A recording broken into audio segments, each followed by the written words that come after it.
Hello, everyone, and thank you for joining us this morning. This is session 19 of our Thomson Rogers Webinar Series, and it's the last webinar of the year. My name is Adam Karakolis, and I will be presenting along with my colleague, Aleks Mladenovic. Today's topic is, how do you know if your client or patient is a victim of medical malpractice? And before we start, I'd like to remind everyone that we are continuing our prize draw this year, and we'll offer one $50 everything card to a lucky winner at each session. The Everything card is a gift card that you can redeem at almost any place you can think of.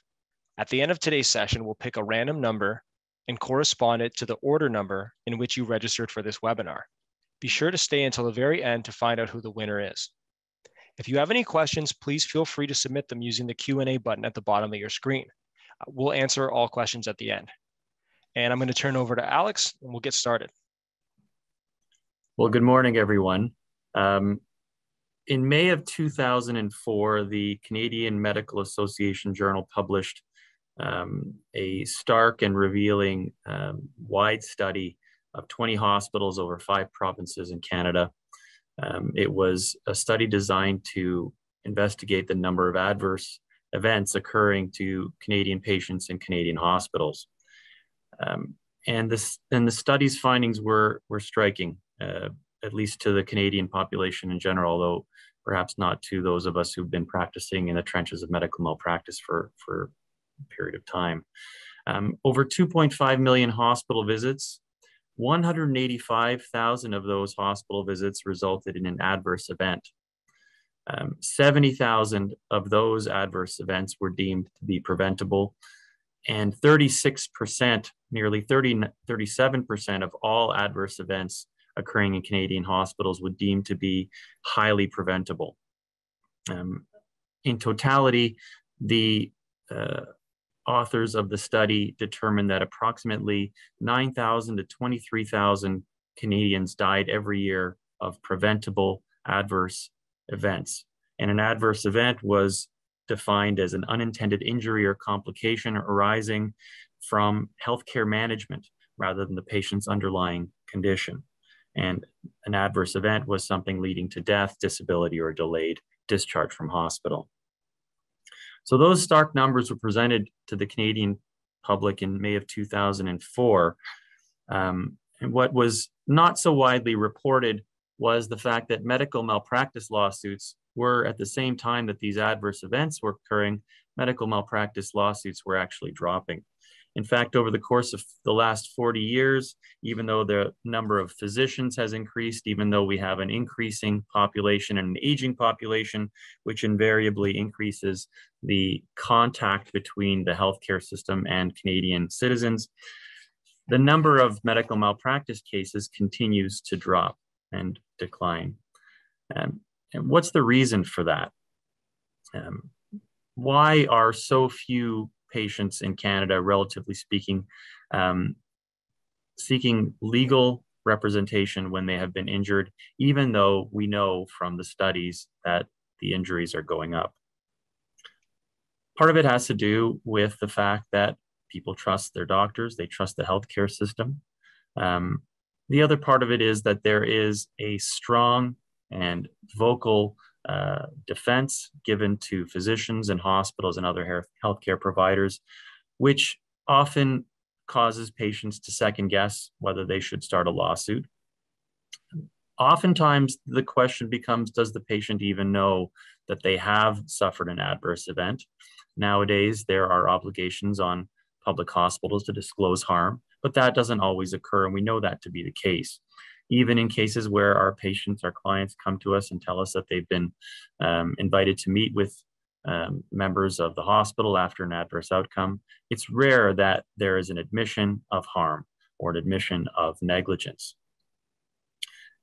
So the biggest problem that we see in our practice is patients who simply don't know what happened to them, whether there was harm done, whether it was a result of their underlying problem, or whether their current condition is the fault of someone in the healthcare system. And many of you who see patients or clients on a day-to-day basis, I'm sure have encountered individuals in your practice day-to-day who you may suspect or who you think may have been victims of medical negligence, who may have suffered adverse events either at a hospital or through their family physician or another setting. The question I pose to you is, how many of you actually take the time to talk to your patient or your client about what that means for them? How many of you take the time to explore a discussion with your patient or with your client about their legal rights and their ability to seek compensation through the civil justice system? Do you actually take the time to discuss this with your client or your patient? And if you do, how informed are you about what patient's rights are, what course would follow if they pursued a medical malpractice investigation, and what the remedies are? That's what our presentation is designed to do today, is to give you a little bit of information about medical malpractice so that you can perhaps have those conversations with your client or your patient in a more meaningful way. So when we're talking about medical malpractice, in a sentence, it can be described in sort of colloquial or layperson's terms as, did the patient suffer harm because of the defendant's inaction? That's a question that we face in every one of these cases. And if we turn to the next slide, there are certain legal criteria that a patient needs to meet before they can qualify for a medical malpractice claim. The first question is, did the healthcare provider, in this case we call them the defendant, owe the patient a duty of care? That's usually a pretty straightforward question. If you're involved in a patient healthcare provider relationship, there's usually almost invariably a duty of care. The next question then is, did the defendant, did the healthcare provider breach that standard of care? And we'll talk about what that means. We also have to demonstrate that the patient suffered harm. We'll talk about that. And we'll talk about the issue of causation, which is often just as important as the question of standard of care. In other words, did the defendant's action or inaction cause the patient's injury? So we'll talk about the standard of care, and I'm just going to get Adam to flip to the page 6. When we're talking about standard of care, this is a very important issue in medical malpractice. Doctors, nurses, healthcare practitioners are not held to a standard of perfection. Just because a mistake was made does not necessarily mean that there was a breach of the standard of care. The standard of care is defined in a very important way, and it is based on a reasonableness standard. The question that must be asked is, would a reasonable or competent healthcare professional in these circumstances have done what this defendant, this healthcare worker did, or did the defendant fail to do that which a reasonable healthcare provider would do? And that's an important criteria. So many times clients come to us saying, well, I suffered an injury, I was under the care of a doctor, this is what happened. That's not the end of the equation. However, I wish it was as easy as saying every time a medical mistake is made that you have a lawsuit. That doesn't work that way. And it's important that people understand that. There can be mistakes made, and sometimes harm is not caused by the care itself, but by underlying complications or conditions that the patient may have. So, did the patient suffer harm? And so we'll go to page 8 of our little slide presentation here. The question of whether the patient suffered harm is an important one as well. Many clients that come to us talk about issues that they've had after the care that they've received. Some of these issues may be significant, others may not be. The important thing here is to realize that harm can include both physical harm, it can include psychological injury, it can include anything that will affect the person's day-to-day life, whether it be physical ability to do the activities of daily living, or whether it be the psychological and emotional ability to carry on a normal life. The next issue after we deal with standard of care is the issue of causation. Regardless of whether we can establish standard of care has been breached in the case, we still have to determine and establish on a balance of probabilities, legally speaking, that the injury that was caused by that breach of the standard of care. There has to be a causal connection. And oftentimes the courts speak about this as what we call a but-for test. In other words, but for the defendant's breach of standard of care, would the patient have suffered an injury? And it's a fairly straightforward test that is applied to causation. Unfortunately, the causation analysis is often the most challenging part of what we do in a medical malpractice lawsuit. It can also often be fairly straightforward to establish a breach of the standard of care. We can compare it to what a normal doctor would do, or what a normal nurse or other healthcare worker would do, as opposed to what this particular worker did. But when it comes to causation, we're talking more about the scientific and medical aspects of the case, and that can be an issue of some controversy. There can be many, many reasons for a patient suffering a complication during a surgery, for example. It could be caused by a surgical error, or it could be caused by any number of things that can go wrong in a surgery without there being a mistake. Patient's underlying condition can contribute to this.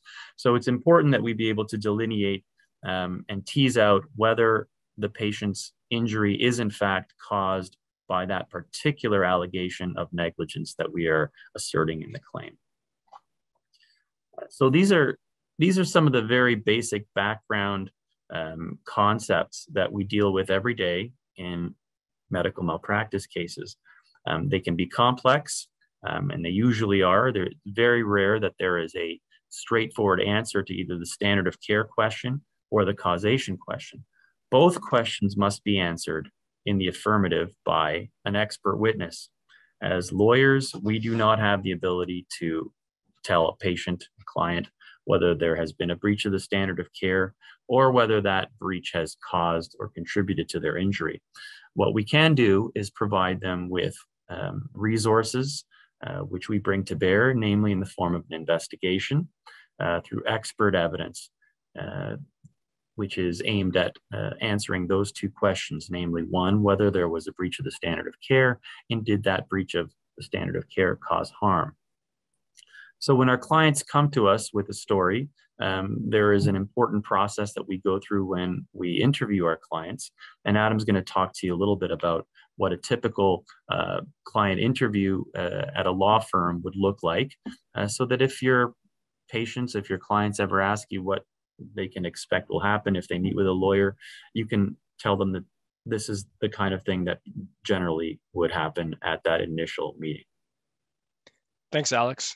So I'm going to take you through the what happened, the when, and the extent of the harm. And Aleks is going to finish us off talking a bit about the investigation. So typically when someone wants to understand more about the potential for a medical malpractice claim, they come to Thomson Rogers and they seek our advice, our consultation. Before COVID, that often involved them showing up at the office and us meeting with them in one of our meeting rooms. Since COVID, it's become a little bit more complicated. We do offer remote or telephone consultations. We do remote consultations by Zoom. A lot of patients have taken us up on that offer. Now that restrictions are easing, we are starting to allow people to come back into the office to do in-person consultations, but we're keeping our remote consultation option open. So it's really the patient or the victim's preference about what they want to do. Now, the what, the when, and the extent of the harm, those are things that we talk about to a patient when they're telling us their narrative about what happened. And when someone suffers a medical malpractice injury or harm, there usually is a narrative. It's their understanding of what happened. And during that narrative, when they tell it to us, we like to ask certain questions to try to point them in the right direction in terms of getting us the information we need to give an opinion. So this is the what happened. So obviously they suffered harm they believe a medical care professional is responsible for. That's usually what brings them to the door. Some questions we ask. First, what professionals were responsible for the person's care when the harm occurred? So this is important because if we're going to issue a medical malpractice claim, we must know who to sue. And it's often not as simple as just one doctor, one nurse, one care professional. In a lot of these medical malpractice cases, there's multiple professionals involved. So it's good for us to know, as well as the victim can tell us, who was responsible for their care, because there may be multiple moving parts that we have to investigate. For example, a nurse should have told a doctor about a change in the patient's condition, and the doctor should have responded in a certain way. In that situation, hypothetically, the nurse and the doctor might be responsible for medical malpractice. Also, what facilities was the patient attending when the harm occurred? So this is important. It is often the case in medical malpractice lawsuits that we're suing a hospital or a clinic. Hospitals and clinics under the law are generally responsible in law for the actions of their employees. So it's not only important for us to know the who, but also the where, because it will guide who we may be suing in the lawsuit. Also, it's important to understand what procedures the patient underwent. Was it a surgery? Was it an examination? Often the procedure that occurred is going to focus our investigation in terms of what expert advice we need to seek to see if the standard of care was breached. When? This is very important. In Ontario, a victim of medical malpractice has 2 years from the date of the act or omission that caused the malpractice to commence their case in court. This is a general rule. There's an exception to it I'm going to go over on the next slide, but this 2-year period is called the limitation period. In many malpractice cases, the victim doesn't discover that they were the victim of medical malpractice until sometime after the malpractice occurred. It may be the case, for example, that a patient undergoes a surgery, they think everything is fine, and then a few months later, they start experiencing complications and subsequently realize that something incorrect or improper was done during the surgery. In a case like that, the 2-year period would start when the person or a reasonable person in their circumstances first knew that they suffered some harm. The harm was caused by someone's act. The act was made by the person that they should be suing, and that a legal proceeding would be the appropriate remedy for their harm. Practically, that really means it's the date that the person realizes that one of these medical professionals may have caused them harm. It's not the date that they're certain, it's the date that they know that this professional may have caused them harm. When advising your patients, I would recommend that you try to get them to act based on the date of their procedure or the event. While this easier or more flexible test may apply to their claim, in many cases it may not. So the urging to act that you should be doing for your patient to investigate their medical malpractice claim, it really should be as soon as possible. And this is why we say practically ask your client to seek legal advice as soon as possible. The 2-year period, I'm going to give you an example. Say a surgery happens and there's medical malpractice involved in the surgery. That surgery happens on December 1st, 2019. That would mean that the victim has until December 1st, 2021, 2 years later, to issue a statement of claim in court. It doesn't mean they have 2 years to consult a lawyer. It doesn't mean that they have 2 years to really think about whether they want to bring a case. It means that the statement of claim actually has to be issued by that 2-year date. And there's significant investigation that happens before a claim can be commenced in court. I mean, I would advise that they go as soon as possible, because often if they come to us less than 6 months before the limitation period expires, so in this example, it would be June 1st, 2021, that's 6 months before December, it may be even too late to investigate their claim and issue a statement of claim. Now, if they're within that 6-month window, I would still recommend them to go get legal advice. I would just recommend them, as I recommend for everyone, to do it as soon as possible. The last thing we talk about and we want to focus our consultation about is the extent of the harm. What's the impact of the harm on the victim's ability to perform housekeeping or activities of daily living? What's the impact of the harm on the victim's ability to do their job? Medical malpractice cases are lengthy, they're expensive to litigate, and they take quite a long time to get through the court system. Often we are looking to advise the person who's a victim of medical malpractice whether the lawsuit is one that really is going to be economically viable, one that's going to be worth their time to bring into court. Often that means that the damages they suffer have to be fairly significant. And that's why we want to understand the extent of the harm that was done to them so that we can give them better advice on that point. Also, we might be looking at medical or rehabilitation services necessary to address the victim's harm. Are they going to need occupational therapy? Do they need physiotherapy? Are there other consults that might not be covered by OHIP that they need to go to address the harm that was done? All of these are things that we look at when we examine the extent of the harm that was done to them. So if we find that the harm is significant, then we can often move to the investigation stage. And I'm going to let Aleks take it from here. Aleks, you're on mute, sorry. Thanks, Adam. So that's absolutely correct. And I want to just tie a little bit into what Adam was just saying there about the extent of the harm and the need for services. Oftentimes, you as healthcare workers, treatment providers, rehab people are going to see that client and have a very, very good understanding of exactly what their limitations are. And I would suggest and recommend that if you are particularly concerned about a client's disability problems and you have an inkling or your spider sense is tingling perhaps, that some of this injury or all of this injury might have been occasioned by an adverse event for medical treatment, you might ask yourself whether you have an obligation morally, professionally to advise the client to seek counsel to investigate whether they have rights to compensation for those injuries. The initial consult is obviously just the tip of the iceberg in terms of what we do. If we're retained to investigate a case, the investigation is extensive. We will obtain all of the records that are relevant to the care that was provided. Specifically, we'll obtain the patient's medical records from the hospital, the doctors who were involved in their care, and we'll send those documents, whatever is relevant, to the appropriate experts. And there may be one expert for the case, or there may be multiple experts. It's often the case that if we send the case to one set of experts for standard of care opinions, we'll need to send the case to another set of experts for causation opinions. A typical example would be in a case of perhaps an obstetrical malpractice case where the baby has suffered a brain injury. In that case, which is very extensive investigation, looking at the standard of care, we'd be retaining obstetrical nurses and obstetricians to provide us with opinions on whether the labor was managed appropriately. And then we'd be consulting with neuroradiologists and neonatologists to determine whether there was a causal connection between the events during the labor and the baby's ultimate injury, brain injury in this case, which is often what we see. That investigation can be lengthy, as Adam described.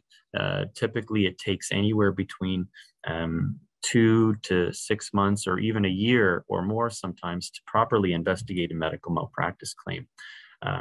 The experts that we consult are often busy practicing healthcare professionals. They don't always have the time to drop everything and provide us with an opinion. Often the medical records are lengthy. It takes a long time to review the medical records. And sometimes it can be a challenge.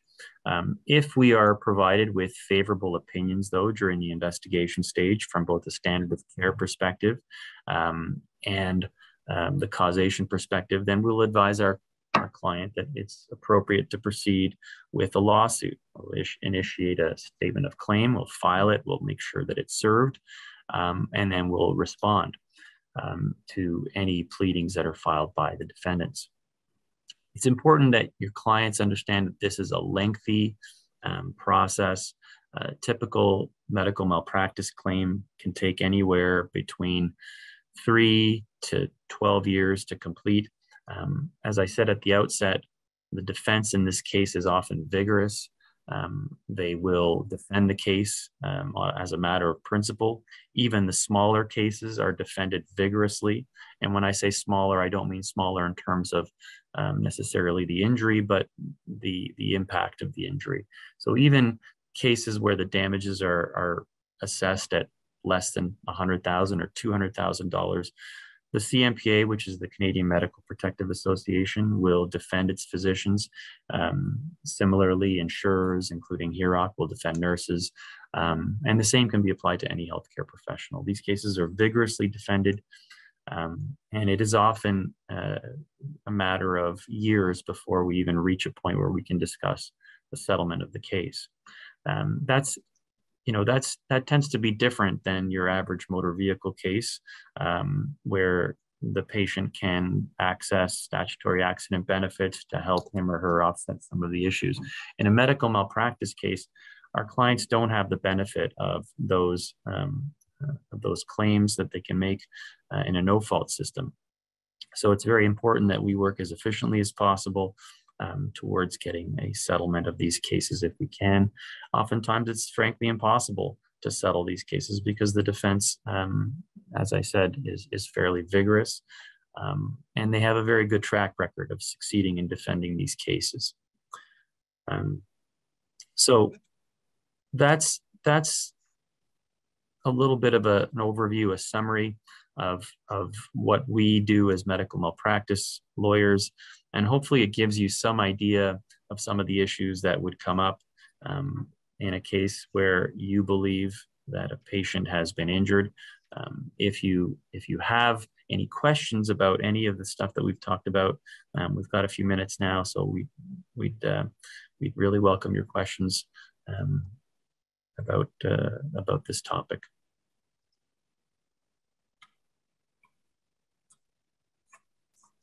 And just a reminder, there is a Q&A button on that little bar where you're going to see your mute, your stop video.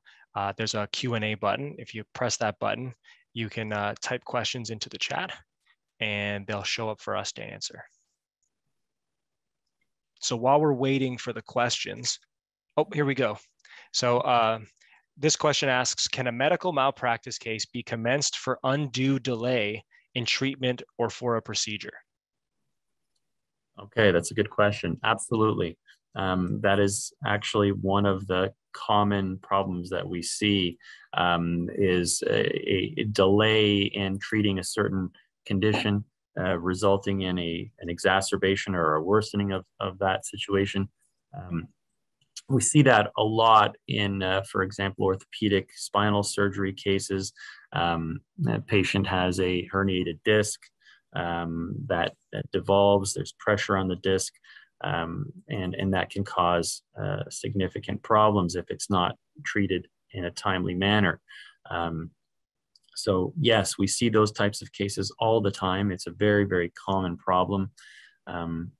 Often what we're dealing with is windows of opportunity to treat certain things, whether it's a compartment syndrome or a herniated disc problem, or a myocardial infarction that gets undiagnosed, or there's the delay in treatment causing further damage in muscle, or in the case that I sort of alluded to, an obstetrical malpractice case where not enough is done to deliver the baby in a timely fashion. So a delay in treatment is often just as bad as no treatment at all. So that's a good question. Thank you for that. I see that we're running short on time. Adam, I think we're going to move to the draw. All right. So I have here my bag of tiles. And the tile that I've pulled is tile 20, showing it here for the screen. Tile 20. So that corresponds to Joanne Graham. Joanne, congratulations. That's fantastic. Elisa O'Neill from our marketing team will be reaching out to you shortly. Thank you very much to all of you who came today to hear us talk. If you have any other questions, I encourage you to email me directly or Adam, and we'd be happy to answer any more questions that you may have. Thanks very much for everyone for participating. Thank you, everyone.